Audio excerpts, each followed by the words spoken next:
What is going on, guys, and welcome back to Touchdowns to Home Runs. My name is Bernie. Thank you for joining us today on the Touchdowns to Home Runs show. I hope that your day is going absolutely fantastic. As the Blue Jays continue to progress through their spring training, we also make our way toward the 2021 Major League opening day. And after what was a tremendous offseason for the Toronto Blue Jays with the addition of George Springer, Marcus Semien to the lineup, we got Steven Matz in the rotation, Kirby Yates, Tyler Chatwood to the bullpen. Blue Jays fans and the Blue Jays organization have a reason to be really excited for this upcoming season. So today we're going to take a look at their depth chart, break down each position, their lineup, starting rotation, and their bullpen as well. And make sure to stick around towards the end of the video where I'll give you my predictions on what to expect from the AL East Division. Just before we do get into the video, if you are a subscriber on the channel, you'll know that I've already done a Blue Jays season preview earlier on in this offseason, but obviously a lot has changed since then. So today we're just going to be updating everything and what I've been seeing recently in spring training. And just note that throughout this video, I'm using roster resource on Fangraphs as reference for all of the Blue Jays depth chart. But anyways, let's get into the video. Let's start with the Blue Jays starting lineup. And obviously leading off, we have the big free agency addition in center field is George Springer, and George Springer I have high expectations for this year.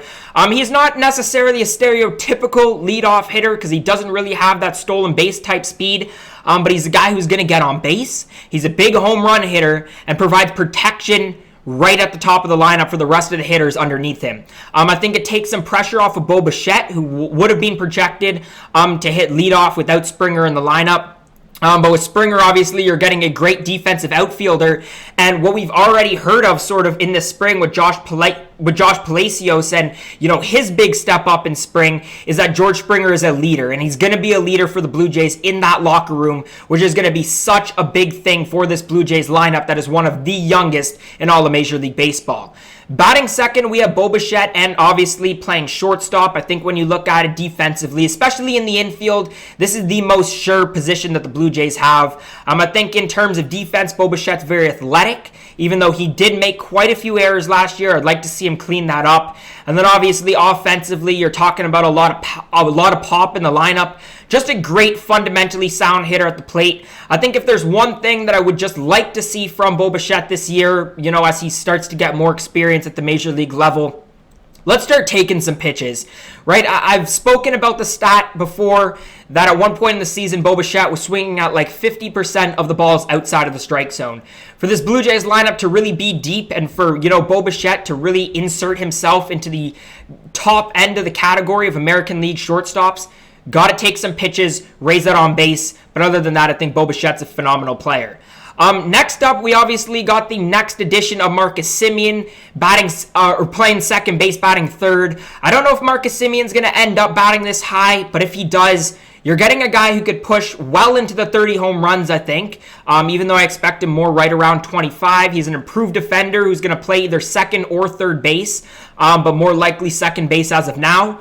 I think, again, you're getting a veteran hitter. You're getting a lot of production. You're getting an improved defender. A guy who's got a fairly decent slash line. And if he gets anywhere close to what he did in terms of his production in the 2019 season, the Blue Jays are really, really going to be happy. Batting fourth in right field, Teoscar Hernandez. Now, Teoscar Hernandez looked like he took a huge jump last year, but I'm not jumping to any conclusions because obviously that was only over the course of a 60-game season, and Teoscar Hernandez didn't even play all of it. I think when you look at Teoscar Hernandez, this is a 35 home run hitter, but what I really want to see from Teoscar is get that on base up. He's a guy who can walk, but it seems like at the plate he only hits home runs. Let's see him use more of a Grichuk approach. I'd love to see Teoscar not only hit the home runs, but also slap around some singles, find the gaps a bit more, overall raise that slash line. Batting five, we got Vlad Guerrero Jr. Now, Vlad has lost a lot of weight. I think the total number was like 42 pounds, which is absolutely amazing. And I've spoken in past videos about what lost weight has done for guys like Luke Voit, Rafael Devers for the Boston Red Sox, and how they went from having the same slumps as Guerrero to all of a sudden being right in MVP talks. And I'm not expecting Guerrero, to be the MVP of the league, but I do want to see Guerrero start at least, correcting that launch angle issue. I think he's got protection in the lineup, which should means that he sees less breaking ball pitches. So I think Vlad Guerrero is in a prime position to really take a step forward this year. And obviously he's going to be playing first base. I expect him to rotate in part with Tellez at first base. But I do think, you want to leave Guerrero out so he gets some reps with the ground balls and just playing defensively. Number 6, we got Cavan Biggio, probably going to play third base. Majority played second base, obviously, at the major league level. We've seen him a bit in the outfield, but the Blue Jays really have a positional need right now at third base, at least until Guerrero or Groshans can be at third base for the Blue Jays in the upcoming years. He's a 20 home run guy, obviously a big on-base guy, a guy who can be at the top of your lineup, but I think he's a great guy to have, 6, 7, 8 in your lineup. Lourdes Gurriel Jr. at 7 playing left field. Gurriel's a guy who could hit 30 home runs. I've seen some predictions that he could even be the batting champion of the American League. I don't think he's necessarily there yet, but I do think people continue to underestimate Gurriel. I think he's one of the more talented hitters, at least in this Blue Jays lineup. And again, 25 plus home runs. I'd love to see him hit right around 275, and he's an improved defender in the outfield as well. Obviously, we got Rowdy Tellez playing DH, a guy who Blue Jays fans really wanted to see more in the lineup last year, and it looks like he might finally get his chance. I expect him to play a little bit of first base, a little bit of DH, rotating at first with Guerrero, and possibly at DH with a guy like Randall Grichuk or Alejandro Kirk, depending on if he makes the roster. And then catching, we got Danny Jansen. I hope Kirk makes the roster so that they can go sort of 100 games to Jansen and 60 to Kirk in that sort of range. But with Danny Jansen, when he is in the lineup, you need to get some consistency from his bat. He's a guy who can strike out a lot, lower those strikeouts. I think Danny Jansen's a pretty solid defender catching. So, in that sense, with a lot of questions in the rotation, Danny Jansen's definitely not a bad guy to have. Which leaves Reese McGuire or Kirk on the bench, Panic, and obviously Randall Grichuk as well.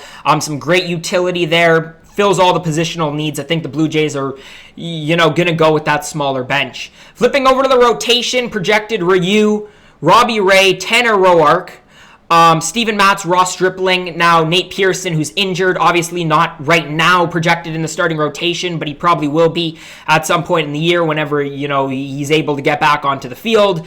There's a few guys I really want to focus on here.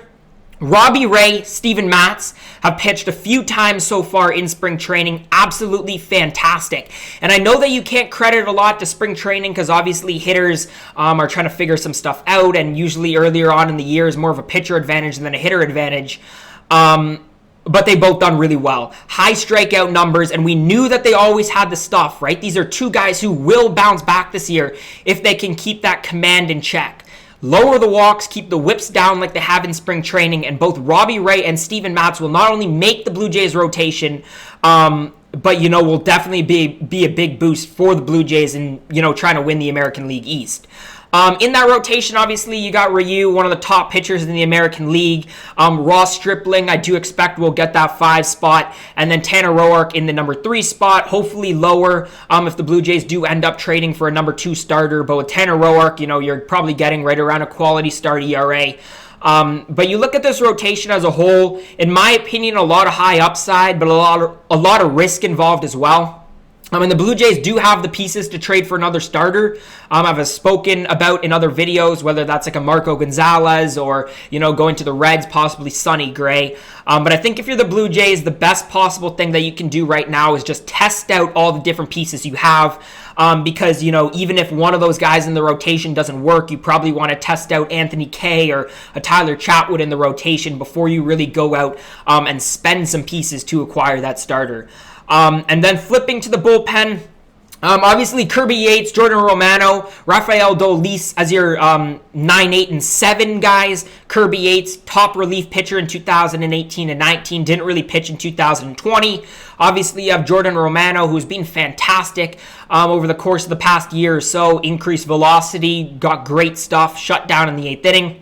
And then Dolis, I think, was a lot better in the second half of last year than he was in the first half. But again, another high-velocity guy, a guy who can get you out of jams with his strikeouts. Just keep the walks down, keep the whip down, and I think this Blue Jays bullpen is pretty good. Because you look at the rest of it, Obviously, you got your fill-in starters, your Anthony Kays, your Ryan Baruckis, your Tyler Chatwoods, who I personally think really highly of them. You got your Julian Merryweathers, who obviously we got for the Donaldson trade, and hopefully ends up progressing into a starter. I'm a really high Merryweather guy. And then a bunch of other guys in there as well. You got your David Phelps, Trent Thornton, whoever actually ends up making the roster at the back end of this Blue Jays bullpen.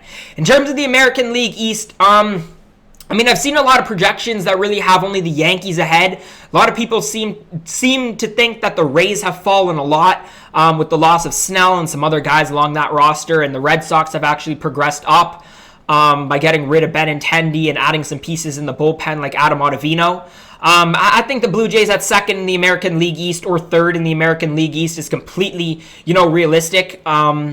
Whether that's the Yankees or the Rays potentially ahead of them. I would probably put the Yankees as number 1, Jays number 2, and then Rays, Red Sox, Orioles. But I do think that the AL East could potentially get 3 teams into the playoffs. Obviously, your division winner and then taking the wild card positions. So it'll be interesting. It's a competitive division. I don't think the Blue Jays are necessarily there yet with the Yankees, but who knows? I'm not in love with their rotation. You have a lot of guys who are high ceiling guys, but a lot of risk as well in terms of injuries. So we'll have to wait and see. But anyways, guys, if you did make it to this point in the video, let me know your thoughts on the Blue Jays down in the comment section below.